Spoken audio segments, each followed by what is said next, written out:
যখন কোনো সবজি দিয়ে ভাত খেতে একেবারে ভালো লাগে না, তখন এই রান্নাটা করে থাকি। আমার কাছে তো খেতে দারুণ লাগে, এটা আমি মাঝে মাঝে করি। নিয়েছি 4-5টা আলু, এটাকে ভালো করে কেটে ধুয়ে পরিষ্কার করে একটু লবণ দিয়ে সিদ্ধ করতে বসিয়ে দিয়েছি।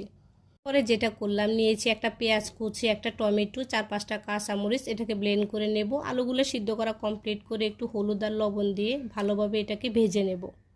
যখন একটু লালচে হয়ে যাবে তখন আলুগুলো নামিয়ে নেব আর কি। তো আলুগুলো আমার হয়ে গেছে, আলুগুলো আমি নামিয়ে নিয়েছি। এরপরে ভাজা তেলে দিয়ে দেব 4-5টা শুকনা মরিচ, 2-3টা এলাচ, 2টা দারচিনি, এরপরে দেব 2টা তেজপাতা। এগুলো একটু ভাজা ভাজা করে নেব। ভাজা কমপ্লিট হলে দিয়ে দেব পেঁয়াজ কুচি। পেঁয়াজটা দিয়ে একটু নেড়ে চেড়ে ভালোভাবে একটু ভেজে নেব। ভাজা হয়ে গেলে দিয়ে দেব হলুদ, মরিচ, লবণ, জিরার গুঁড়া। মশলাটাকেও আর একটু ভাজা করে নেব। এরপরে দিয়ে দেব গ্রেভিটা দিয়ে এই মশলাটাকে আমি ভালোভাবে কষিয়ে নেব। ভালোভাবে যখন এটা কষিয়ে উপরে তেল উঠে আসবে তখন আমি আলুগুলো অ্যাড করে দেব। এখানে কিন্তু আমি কোনো ধরনের পানি ব্যবহার করিনি, একবারে মিডিয়াম আছে এটাকে রান্না করেছি। পরে এটাকে ঢেকে দিয়েছি। ঢেকে দেওয়ার পরে এখানে বেশি করে ধনিয়া পাতা দিয়ে দিয়েছি। যেহেতু এখন শীতের সময় ধনিয়া পাতা অনেক সস্তা, এই জন্য ধনিয়া পাতার ভালোবাসাটা বেশি করে দিয়ে দিলাম।